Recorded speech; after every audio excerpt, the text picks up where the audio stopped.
I'm going to go ahead and get started. We have a very packed schedule this morning. My name is Heather George, and I'm co-director of the National Center on PBIS. I'm super excited to have you guys back. I'm excited to talk to you this morning with these rock stars that I have up here on stage. We are only here for 1 hour. We have 3 amazing stories to tell you, and I wanted to share a little bit with you about what we're going to be doing for the next 5 years with our National Center. But before I get started with that, I'd like to give a little time. Good morning. I want to join my friend Valerie Williams in welcoming you to the 2023 PBIS Leadership Forum. I'm Ruth Ryder, Deputy Assistant Secretary for Policy and Programs in the Office of Elementary and Secondary Education, OESE. First, I want to congratulate the National PBIS Center for being the recipient of a new 5-year award to continue supporting all of your efforts at the state and local level. The center begins its 26th year of working to support how leaders, teachers, support personnel, and others work with families and students to create positive, safe learning environments and learn how to better support and respond to the social, emotional, behavioral, and mental health needs of all students. OESE joins OSERS in thanking you for the work of the center to date and the collective work of all of you in this larger community. We look forward to what we can do in the next 5 years to advance and expand this important work. This administration has prioritized improving conditions for learning as one of the 3 pillars of the Raise the Bar focus. The work promoted by the PBIS Center and being implemented at the state and local levels by all of you focuses on the importance of using multi-tiered systems of support to organize evidence-based practices that respond to the diversity of students' needs. This work is critical to ensure each student feels like they belong, are valued, and receive the supports they need to experience learning success. I'd like to take a few minutes to talk about some of the other things we have done to support state efforts to improve learning conditions. As part of the Bipartisan Safer Communities Act, the BSCA, the department awarded nearly $1 billion in Stronger Connections grants to states for high-needs LEAs. These programs support safe and healthy learning environments in which teachers and students can focus on teaching and learning. SEAs provide funds through a competition to high-needs LEAs, which can then use these funds on a broad range of activities under Section 4108 of the Elementary and Secondary Education Act. These include mental health staff and supports, social emotional learning, PBIS, school counseling, and mentoring programs, to mention just a few. In addition, the BSCA provided $1 billion to support 2 discretionary grant programs to increase the number of mental health professionals in schools: the School-Based Mental Health Services and the Mental Health Service Professional Demonstration Grant programs. Collectively, these programs will recruit, train, place, and retain school-based mental health services providers, particularly those from diverse backgrounds or from the communities that they serve. The department awarded 264 grants that will enable communities to hire approximately 14,000 mental health providers through the 5 years of these grants. In March of 2023, the U.S. Department of Education released guiding principles for creating safe, inclusive, supportive, and fair school climates for students and school staff, featuring specific recommendations for evidence-based practices that allow students to learn, grow, and be successful. To enhance state and local implementation of these guiding principles, a collective of technical assistance centers working out of the U.S. Department of Education, Office of Elementary and Secondary Education, Office of Safe and Supportive Schools, which includes the PBIS Center's work, developed a series of 4 fact sheets. The fact sheets describe best practices and approaches to help support and respond to student social, emotional, behavioral, and academic needs, including practices designed to reduce the use of exclusionary discipline in schools. Each fact sheet is tailored to a specific audience at the school or district level, to school district leaders, to student support teams, to educators and school-based staff, and to families. The fact sheets also feature resources to help support stakeholders in this important work. The department is also working to improve our response and recovery support to school violence incidents. We are setting up response procedures so that we can share lessons learned with superintendents and their staffs. If appropriate, get additional funding through SERVE grants to the sites, and as needed, provide additional technical assistance to sites throughout their recovery. Staff from the PBIS Center have been critical partners over the last dozen years supporting recovery efforts.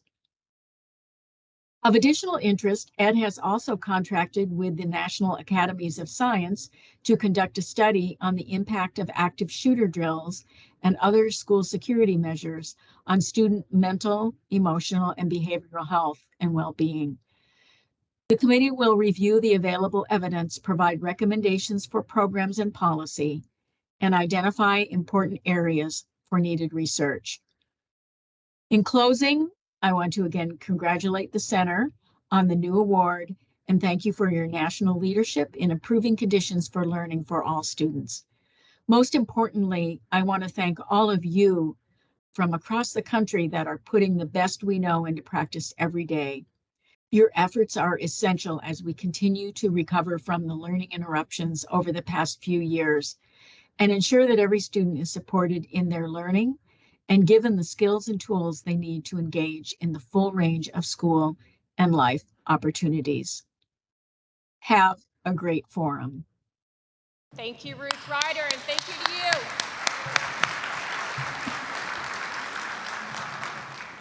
In case you hadn't noticed, we're dually funded across offices of OESC and OSERS, the Office of Special Education and Rehabilitation Services. That's a very big deal for a national center. So thank you for that. Of the resources that Ruth had mentioned on Raise the Bar from Secretary Cardona, when you see the handouts, I'm not sure if they've been added up to the app yet, but when they do get added, they are all hyperlinked. You can click right on the pictures and it will take you directly to these federal resources. And those 4 tip sheets that she talked about are there as well. So I'm going to be going very quickly today. I have only 6 minutes left for my time, which for those of you that know me, know that may be a challenge. But I want you to understand, for those of you, there were so many people that raised their hands yesterday that are new to the center or new to the forum, and you may not know all that we do and have been involved with.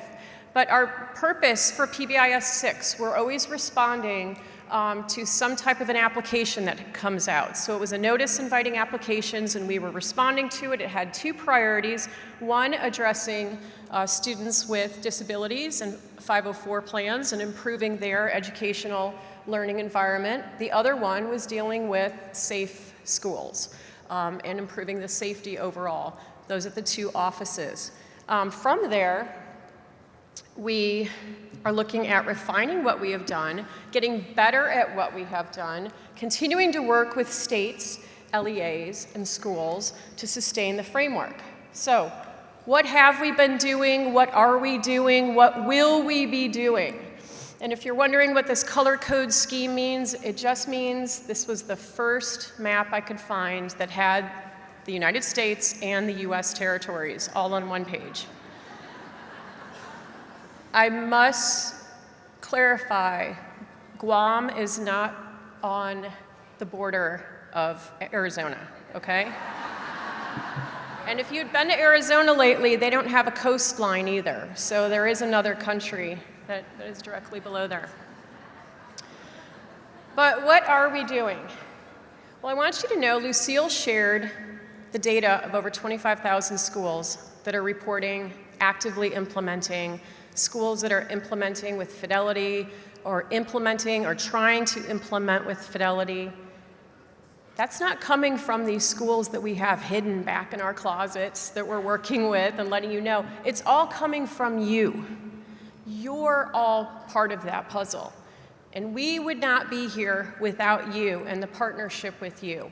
We're learning from you, and hopefully you're learning some stuff from us as we're learning along the way too. So let's talk specifically about what we're going to be doing over the next 5 years. You've seen this thing called a triangle, right? And everybody knows about every 5 years I come up with a new graphic. Well, here's my graphic. And enjoy it. But I want you to know that as much as we talk about what you should be doing out in your classroom, what you should be doing in your schools, what you should be doing in addressing systems at the district and the state, when we're talking about a continuum of support, we do that too as a national center.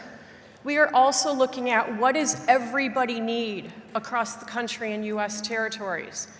What is it that we need to develop and provide to meet the needs of all across the board? So we are going to be developing new measures, new tools, new guides. We're going to be updating other ones that we have. We are going to be continuing to add more resources to our website. We're going to add a really cool interactive web application tool so that if you want to know the latest research or current trends in the research, you'll be able to find it much easier. Of course, we're going to continue our social media. We're on Twitter, or X, formerly known as Twitter, LinkedIn, Facebook, and Instagram. And we are also going to be engaging in a webinar series as well. Targeted TA, we do that as well too. Well, what would that look like for a national center? Well, it means that we have a national forum like this, and we're going to continue that. So you saw the dates of October 10th and 11th in 2024 that will be here. But we also support a state leaders network. So we have states from all across the country. Can I tell you that when we were applying for the National Center, I reached out to all of the folks across the states that we had contacts with, that are part of our state leaders network, and that we know are doing the work out there in the field. We did not contact our grandparents in rural Iowa or rural Nebraska. We went to folks that we knew were actually doing the work and seen as a lead within the state for implementing the multi-tiered PBIS framework. In the end, we got 41 unique letters of support. And when I say unique, I mean from unique states. Some states sent multiple letters because it came from their Department of Ed, it came from their different projects. But 41 states were represented. And remember how many states we have? Pretty darn good. 4 states actually told me, we love the work that you do, keep doing the work. Unfortunately, we can't write a letter for whatever reason. I'm either out of the country, it's either political, or there's no way I can move it through the chain fast enough. Okay, that puts us at 45. That means we don't have activity in only 5 states of a direct contact with somebody. And if you're wondering if you're one of those people, come see me and I will talk to you and we'll try to get you recruited. All right, we're also supporting the School Climate Transformation LEA grant recipients. They're in their last year right now, and you never know what other additional funding could happen. I'm not saying it's going to be school climate, but you never know what our funders ask us to do for providing future support for future grantees. Also engaging in communities of practice. Is there a question? I'm sorry? Oh, TA, technical assistance. What a great question. And that is something absolutely we're going to be focusing on. We forget sometimes about we need to go back to the basics. And when there's a lot of newbies here, we've got to be really careful about the acronyms. So thank you for saying that, because that's actually a big charge for the next 5 years. Communities of practice, we're going to continue our webinar series around mental health. We're going to be continuing our webinar series around equity, and then I'm sure there'll be others as well that come up. And a new thing is that we're going to start to provide resources to support the institutes of higher education to help them in training our future teachers out there. And our intensive TA, there are specific states that we may be supporting and working more intensely with. There's model demonstrations that we're engaged with across a variety of topics that we are supporting and have work groups around. And we're also looking at when we are asked to help support sites that have experienced a violent or traumatic event, and continuing to develop resources to help with the prevention, but to also help with the response and the recovery efforts out there. So where do you get all this information that we have right now? You get it on our website. And so if you're wondering where to get it, so where do I get the evidence base? Where do I have the language for PBIS? You would go to the very top there and scroll down and click on one of those buttons.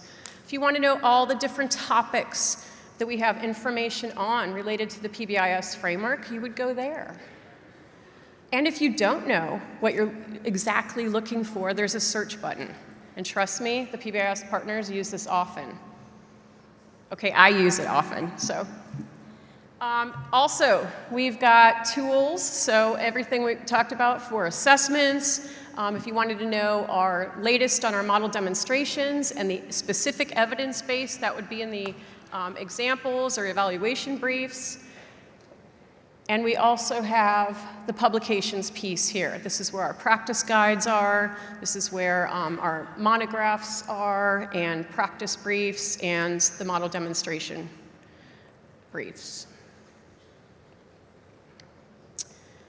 Okay, and after the forum ends, and if you're worried that you had deleted your app because you needed more memory on your phone, don't worry, all of the presentations and recordings are being moved to this spot on the national site, and they will stay up there for at least 2 years, maybe 3 if you're lucky.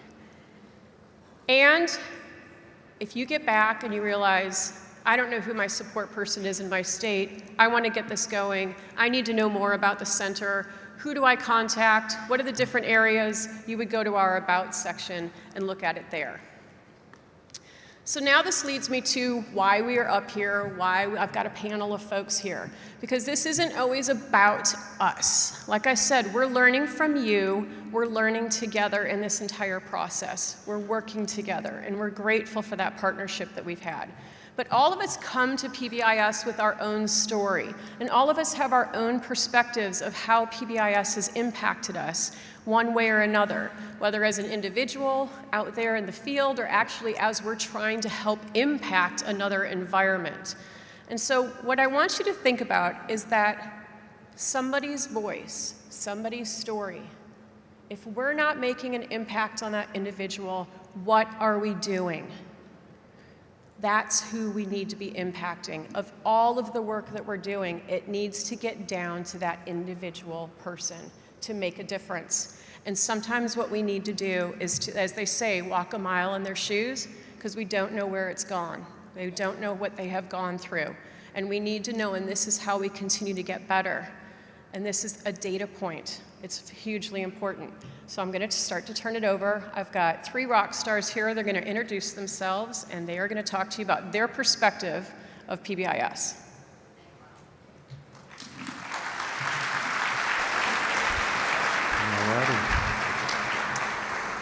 All righty. How's everyone doing? Is everybody doing great? Before I begin, I'd really like to thank a few people, and that is all of you. If you are a volunteer here, please give yourself a round of applause real quick. If you are staff here, please give yourself a round of applause. And if you are a presenter, please give yourself a round of applause. And if you are all here from all across the world, which is all of you, please give yourself a round of applause. I'm very excited to be here today. My name is Brennan Metz. I'm from Roanoke County Public Schools, and I'm here to bring my perspective on PBIS within my county. So this is what I call the road to PBIS. See what I did there? The road to PBIS within my county, which I have seen from the very beginning. I have been a part of the journey of PBIS within my county from the minute it entered. So today, and for everyone taking notes, because I know there's a lot of note takers, I want to make sure you guys have a full idea of what I'll be talking about. So firstly, I'll be talking about my own personal experience in the beginning. I'm going to be talking about when I started hearing about it at first and when I started to get involved with it, which of course began with PBIS finally entering my county and becoming a really important part of how things ran. And it's just a quick overview, but it gives you a good idea of what it was like to have this brought in at first. And next I'll be talking about the tangible benefits that I have seen from this, more specifically in my high school, HVHS, but along with some other ones as well. And talking about some challenges of bringing it in, but also realizing that overcoming the initial hurdle is really the most important part when it comes to adding PBIS into schools. So, firstly, what is PBIS? Well, not literally, guys. It's all this. And you guys all know this, and you know this because you've been a part of all these different sessions, but we have a lot of people who don't know what it is. But what is it to me?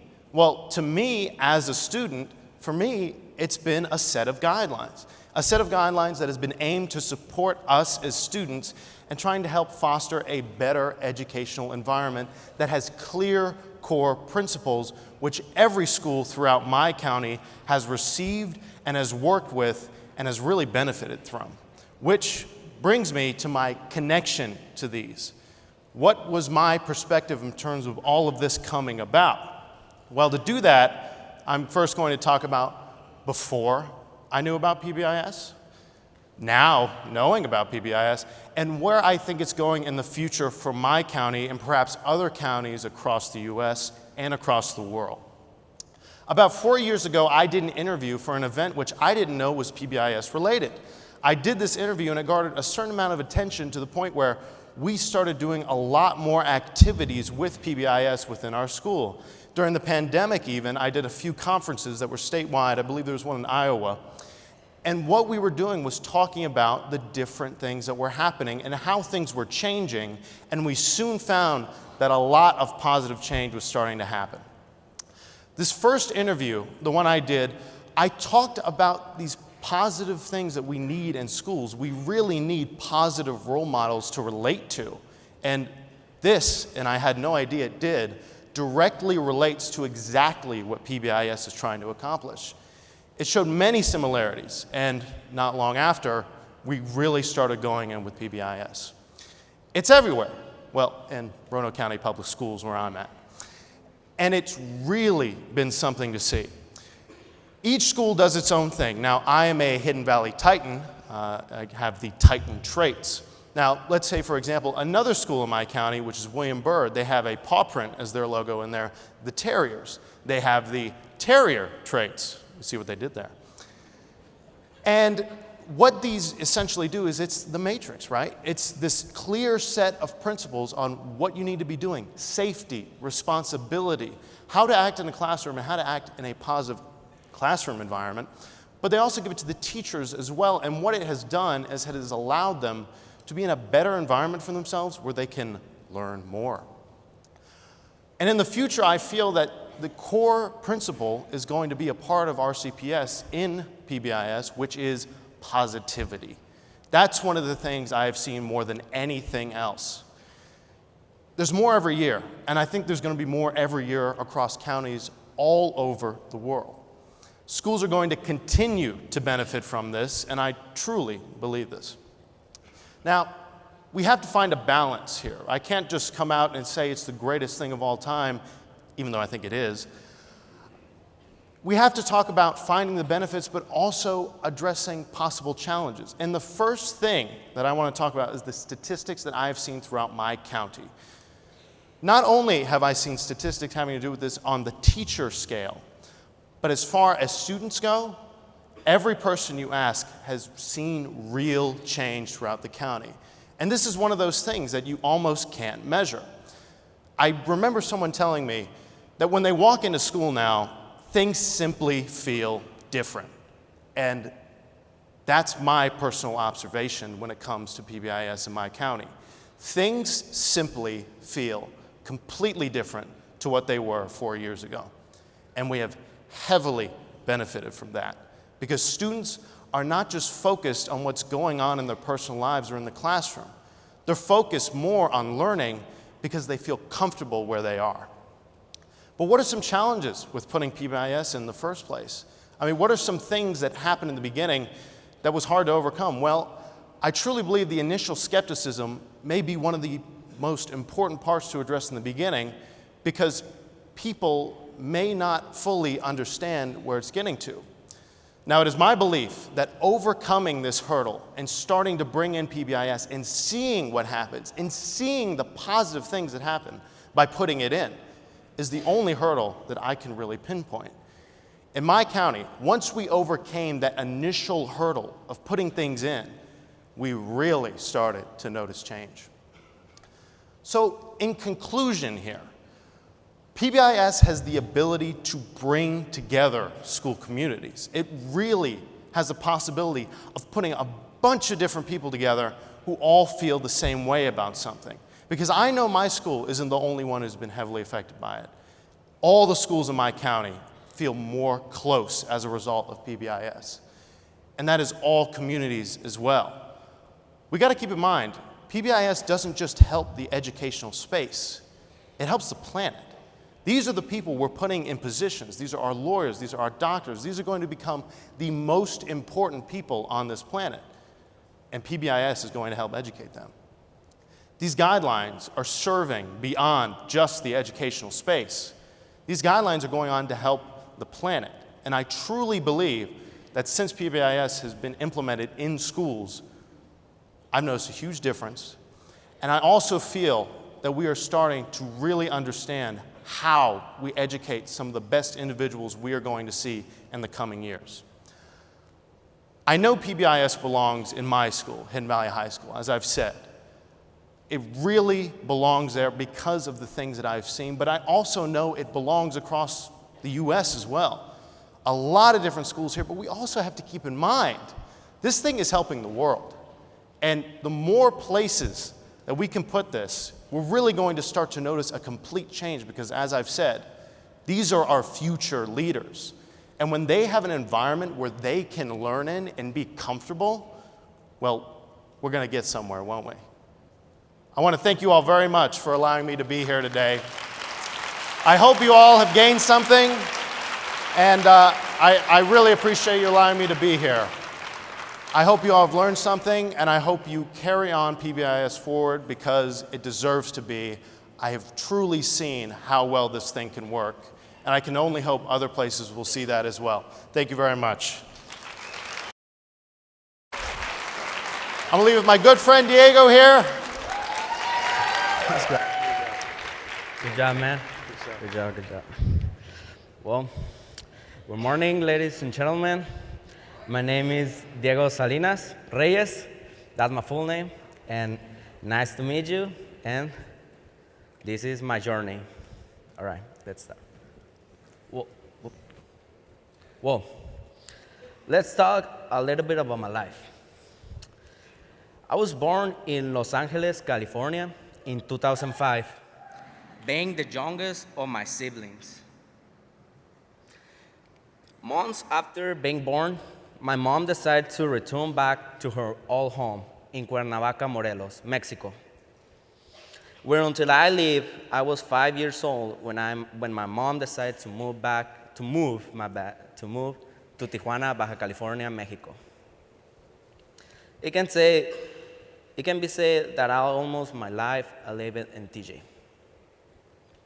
In Tijuana, my bad, TJ. Sorry, my bad. I finished in middle school in Mexico, but thanks for the pandemic of the 2020 COVID-19, I could not start my first year of high school, so I decided to start working in a taco shop in San Diego, California, with my brother. I'm sorry, I feel a little bit bad when I talk about it, because it was one of the gross years for my family, because we didn't have money and food to eat for a few days. But 2021 was the year that changed me. Thanks to one person, I had the opportunity to be able to live in Minnesota for almost 2 years. starting my first year of high school in a school of the United States. I was living in a small rural town called Onamia. It is in Minnesota. I was living in Minnesota with a family, with my grandfather's family. Well, with my grandfather's son. Well, one thing, my grandfather's son is married to an Asian monk. For those people that don't know what monk people are, let me explain. Monk are Asian community that live in the middle of the territory of Laos and Vietnam. They're not a country. They're the people is the Hmong. The Hmong is the people, not the country. I really like their culture and their food, but I like more the food. Want me to be honest? The food is delicious. Okay, I was living in a pig farm, so I feed them, I pet them. Every day, every single day. It doesn't matter if it was raining, snowing, or a storm. It doesn't matter. I love those pigs. They were like my pet to me. In a couple words. They were like my pets. I can't forget my pigs, for real. I keep it in my heart every day. I went in the school, called it Io High School, for a year, where I had a great time and where I learned how to speak English, because my first language is Spanish. I don't know if you can hear it. Pero sí, my first language is Spanish. I play in a football and wrestling team. I can say that, look, my bad. Since I made the team, my love for wrestling grew. I love wrestling. It's the best sport that I've never been, wrestling. Then, I decided to return to San Diego. Thanks to that, and my desire to continue studying was how my grandfather's son, the other one, he helped me to find Bayside Community School. And I can say that Bayside is one of the best schools that I ever been, the truth. Because Bayside feels peaceful. Because the teachers and the students are very supportive. Bayside is like another home and provides opportunity to open your mind to different possibilities for the future. And thanks to Bayside Community School, I'm here sharing this to you.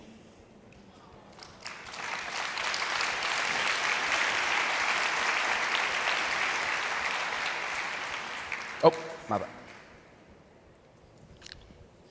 Like I say, I'm the youngest of 3 siblings.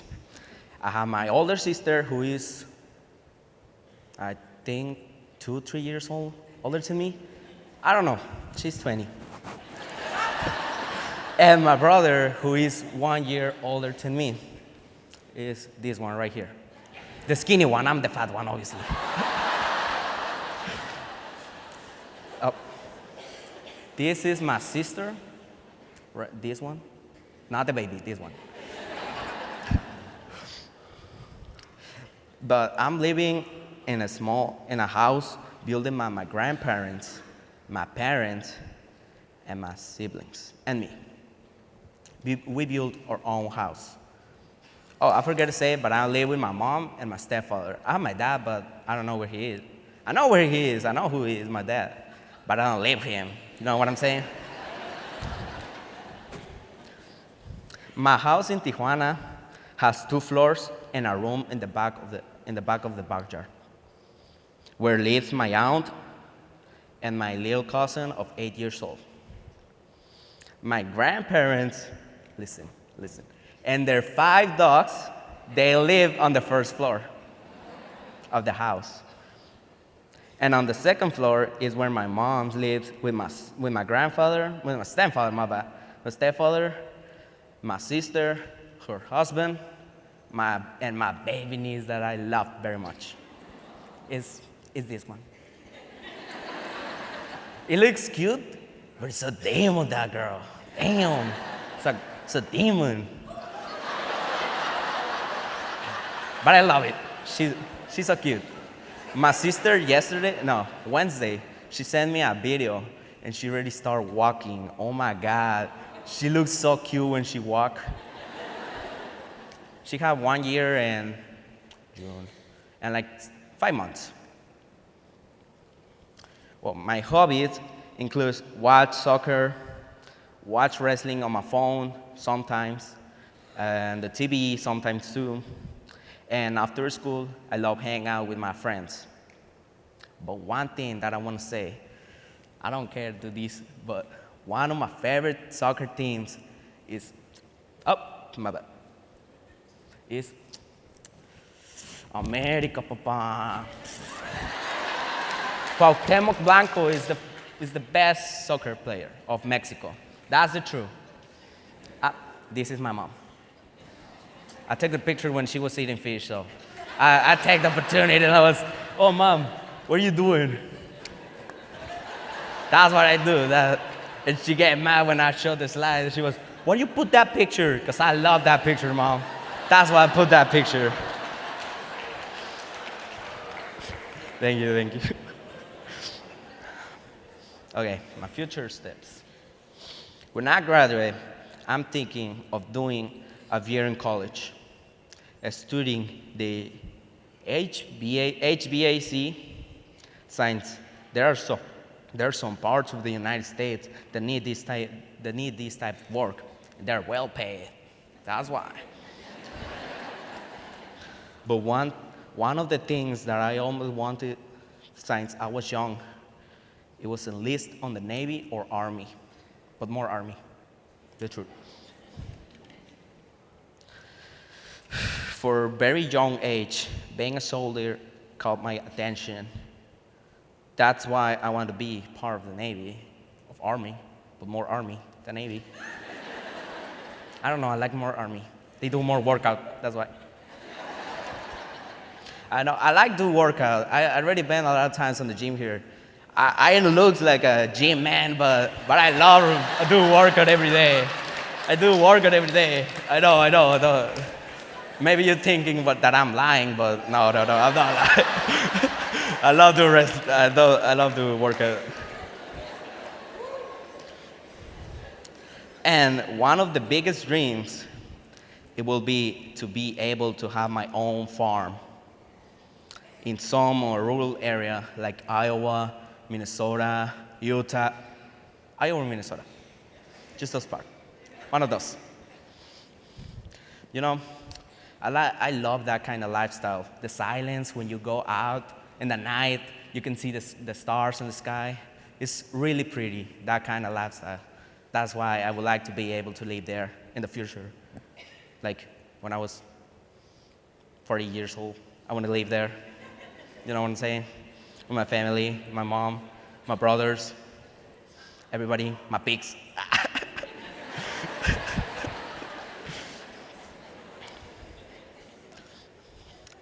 I want to thank Ms. Jessica Peña for helping me with this presentation. Thanks for her. I don't know, I do this one with her. I do this with her, my journey. She helped me a lot. Every single day she was helping me for 3 weeks. We're working together every day. I have like, I think 50 missing homework, but it's fine. I can do it easy, it's fine. It's easy homework. Well, and I didn't include this in my paper, but I just want to thank 3 persons who are sitting in the front. Miss Ines, thank you so much. Miss Patty, and my grandpa, Oscar. Thank you so much thank you so much for this opportunity that I have. I never been in Chicago, that's the truth. I already been in Illinois, just one time, but in Chicago never been. So, oh my God, I love this city. This city is beauty.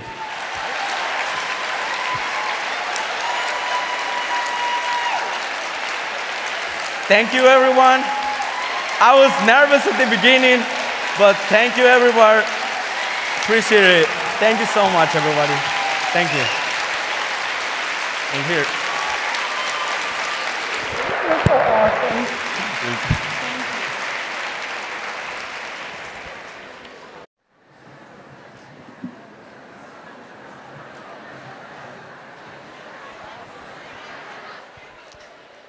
Good morning.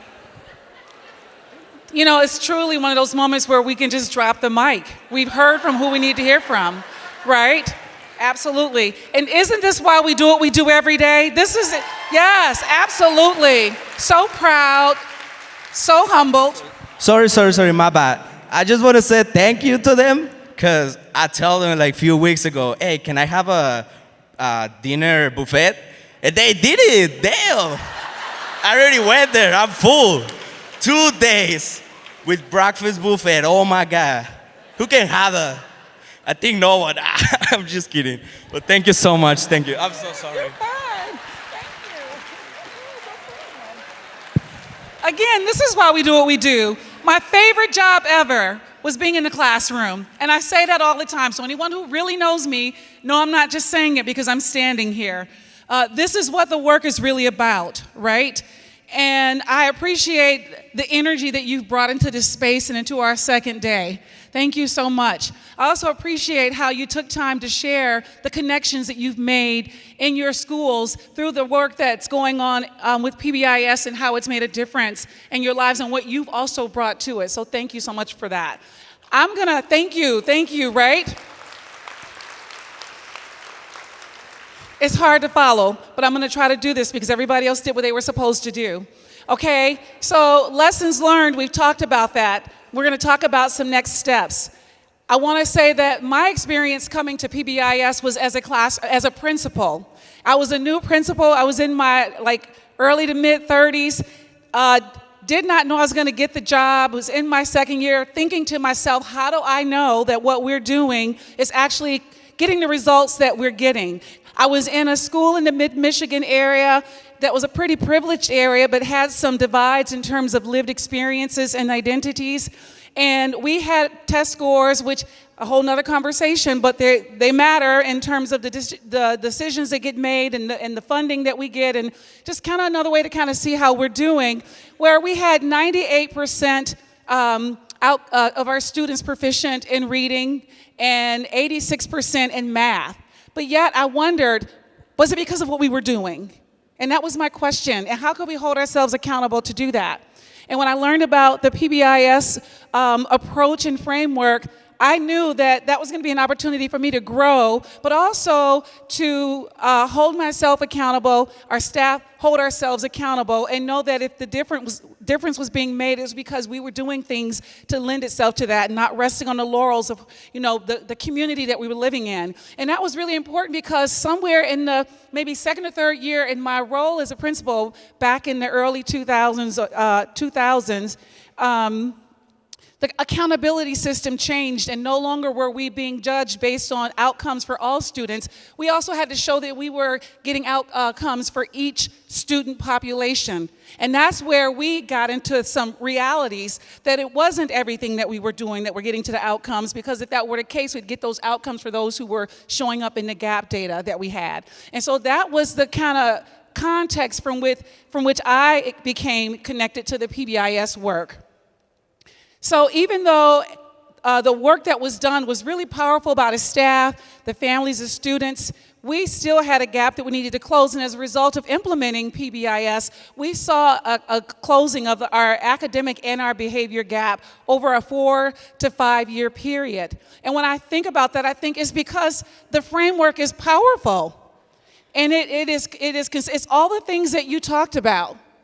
It made a difference. We couldn't look to our students as the reason why we were getting the outcomes we were getting.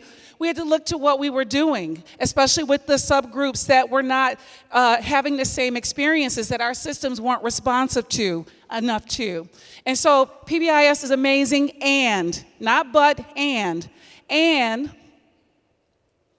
sorry, I'm like playing with the laser and pushing the wrong button. I appreciate that. All right, everybody did this right? So need a tier 2 intervention up here. There's room to grow. There is always room to grow. The reason why we're refunded is because of all the work that you've been doing, the impact that's being made, right? There's evidence that this works, okay? So we have to continue to do this work, and we have to learn from what we're doing, and we have to continue to grow. And the reason why is because we still have data that we're not satisfied with. We haven't reached every corner yet, on this map. We're working towards that. But when you look at this, if we had the time, I'd have you turn and talk and share, what do you think this is? Okay, what this represents is national data on days of lost instruction due to out-of-school suspensions. I live in the state of Michigan, so when I look at that, I know that I still have work to do, okay? That we're doing great work, we're making great strides, but we have to keep doing this work and stay as consistent and also consistent in learning and growing. What this has turned into over the last several decades is that nationally, school children have lost over 11 million days of instruction as a result of school suspension. This is for all students. That's roughly 66 million hours of missed instruction and 63,000 school years of lost learning. So we have to continue to do this work so we can continue to change these numbers for all student populations. Who's most impacted by this data? It's our Black students that it's most impacted in this, and our students with disabilities. So we need to understand what are their experiences and how do we continue to learn from them and about ourselves and about our practice so that we can have an impact to make sure that these numbers look different the next time these graphs are produced. Some other data that I think is important, that 61% of our high school students felt a sense of school connectedness. So we want to continue to increase that number so all students can have the same types of stories that were shared here this morning. So we have to make sure we're working to do that because we want that to be 100%. In that same data, male students were more likely than female students to feel close to people at school. So we want to make sure that all students are fitting into that category. So what are the things that we need to continue to look at and refine as we're engaging in our work? White students were more likely than students from other racial and ethnic groups to feel close to people at school. So how are we looking at our systems and making sure that in all of the hard work that we're doing, that our systems are meeting the needs and being responsive to the embodied identities of the students that are in our spaces? Heterosexual students and students who had only opposite-sex parents were more likely than their peers to feel close to people at schools. So when we're thinking about our systems, how are we making sure we're bringing their lived perspectives and experiences and the things that will bring value to our space to the table when structures are being created, maintained, improved? So these are questions we have to continue to ask ourselves as we're moving forward. And so there are three things that I think about to consider as we continue in this work. Rightful presence, this idea of rightful presence as we engage in equity and inclusion work and belonging. Centering students' voices and embodied identities in the work and decision making and day-to-day interactions. And then engaging in ongoing learning. When I look back on my teaching career and even as a principal, I know I did a lot of amazing things, but I made a lot of mistakes. I did harm. I think about things I've said, things I've done, and I'm glad I'm smarter, but I wish I could have known more sooner. So, what is this idea of rightful presence? It's this idea of thinking about, when we think about equity and we think about inclusion and belonging, are we providing an invitation to students that can be rescinded when they don't fit with what we think it should be because we didn't necessarily include them in the initial design or in the next iteration or on any of the changes that are taking place to understand how it would really benefit them? It's going from this idea of thinking about how we're helping our students to thrive invitationally to this idea of they belong. One of my colleagues yesterday, I've been hearing a lot of great things, talked about the people who really belong in our schools are students. Do they feel like they belong there? Do they feel like the school embodies their identities? Do they feel like when they're engaging in day-to-day learning that the curriculum, that the instructional approaches, that the resources embody their, reflect their embodied identities? Are they able to reconstruct things that are narratives that don't fit with who they are? These are things that we want to think about when we think about rightful presence, that our children have a right to be there. It is a right. It's not an invitation. It's not something that can be extended and then rescinded. So we want to think about that. I just want you to just take a moment and read the two. As we continue to engage as a national equity work group, how are we continuing to think about it from a TA perspective, that we're making sure it's not just being inclusive, not just being belonging, but we're increasing that by making sure that space calls for rightful presence, that curriculum extends that. In terms of doing that and being able to get there, it's important that we center student voices. We can learn so much about what we're doing and what's working and what we can improve by listening to our students. And yesterday I was in a session with Dr. Nicole Sims Holland. I'm sorry, I'm getting the name all mixed up because I'm up here and thinking about time. But Dr. Nicole, and she talked about student voice. And I really liked this framework, and I loved hers, so I'm going to have to learn about the one that she shared. But this is a spectrum of student voices, and you can see there's expression, where students get to actually share some ideas maybe, or they share concerns. Consultation, where they're asked for their opinion and to share things that they might be experiencing by maybe completing a survey. Participation on this continuum, because it's a continuum, of being invited to be at the table, to have conversations and to give input. And then partnership, where they're starting to lead the work. And I've seen this firsthand. I didn't say who I was. My name is Ruthie Payno-Simmons, and I am the Associate Director of Partnerships for the Midwest and Plains Equity Assistance Center. So I worked quite a bit with schools over the last longer than 5 years, but in this role over the last year, and then as a TA specialist for 5 years. And we did work with schools where students led changing policy. They led the work all the way to adoption by the board. So this work can be done. And also, they get to move into activism, where they are disrupting and changing things about the system that makes it difficult for them to thrive. And what this model says as they move into leadership is that they're at the table and they're making decisions and they're leading the implementation. So on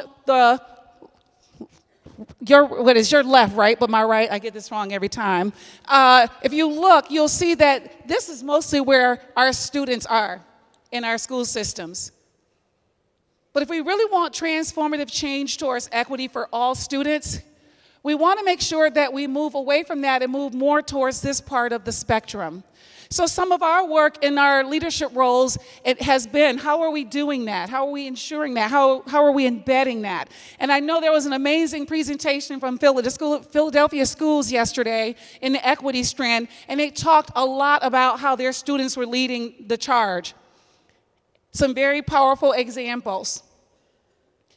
And what we have to do is we have to trust our students more, trust ourselves to be able to support our students as they're engaging in the conversation, and allow for them to engage in decision making. As you can see, we have brilliance in our classrooms, right? In our schools. And then the last one is professional development. One of the reasons why we had such an outcome that we had when I was engaging as a principal was because I had a critical lens from a lot of professional learning that I had engaged in over time. I still have work to do, so I hadn't arrived and I haven't arrived. But I did not allow for students to sit in the hallways on the floor. I completely changed the bench by the office, the principal's office, and no longer could students sit there where their bodies were scribed and labeled as being troublemakers because they were sitting there and everybody was seeing them that way. I held my staff accountable, but they also held me accountable. I did not ask staff to do anything I wasn't willing to do, and I did not ask them to do anything they hadn't gotten the support to do. And when I did, they let me know, and I acted accordingly. So it's work, and I heard an amazing principal speak yesterday about this type of leadership. The professional learning allows for us to be able to do that. And you've seen that we have, the elements for PBIS, those core, practices in our systems, our data, our practices, and our outcomes, and we center equity in the middle. And what I'm so proud of is that we're putting equity in the middle and saying it touches everything. It's not separate. It's not an and or but. It's a part of everything that we do. And so just want to quickly think about, because there are so many resources you've learned about on the National Center's page you can go to. In the session I sat in alone, I just felt like, wow, There's so much that's been done and provided that you can access. Some of the things that I want to share, though, really quickly before I end up is that we want to align professional development to our implementation practices. We want to make sure we're doing work around our identities and how that shapes the ways in which we show up and how that impacts the structures and the decisions and the systems that we create. And then we have to ask who's benefiting from that and who's not, and what are we going to do about it? It's not enough to see the data. We have to actually act on it and change it, right? Another thing, thank you, that we have to do is, and I can't see this or that, I'm in that phase in life where everything's just blurry, but individual coaching and modeling. My colleague that I'm co-presenting with today talked about that is a critical part of the work. We can't just ask teachers to do things without giving them the support to do it. So we want to make sure that we're providing that, and teachers are amazing coaches and teachers and collaborators. We want to make sure that we are defining what we mean by equity and everybody getting on the same page and norming around that. And then whatever those constructs of your equity definition is, that you are aligning that to your professional development and your practices. We also want to make sure that we are really doing the work, and I'll stop here because of time.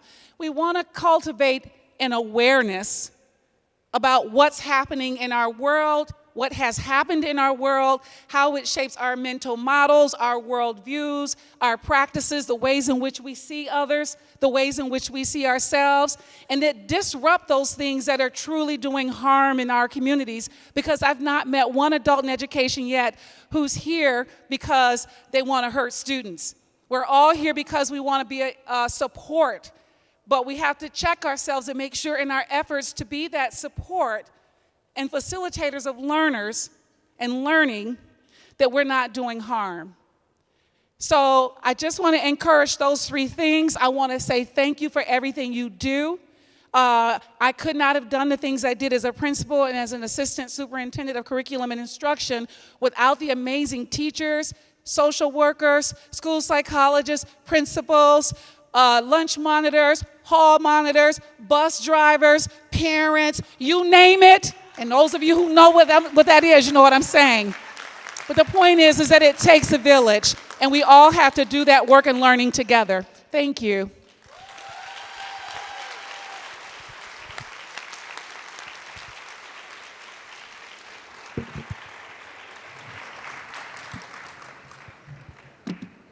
Now you understand why they gave me a short amount of time. We had some great messages to share. I also don't sing like Lucille, so it spared all of you. I failed to mention that to remind all of you, how many of you had been high school seniors and had spoken to this many people before, or flown across the country to do something like that?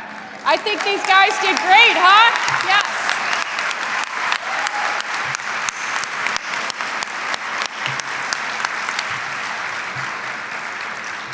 Who said they were nervous? I think that, and Dr. Pano Simmons, we knew. She would just completely round it out.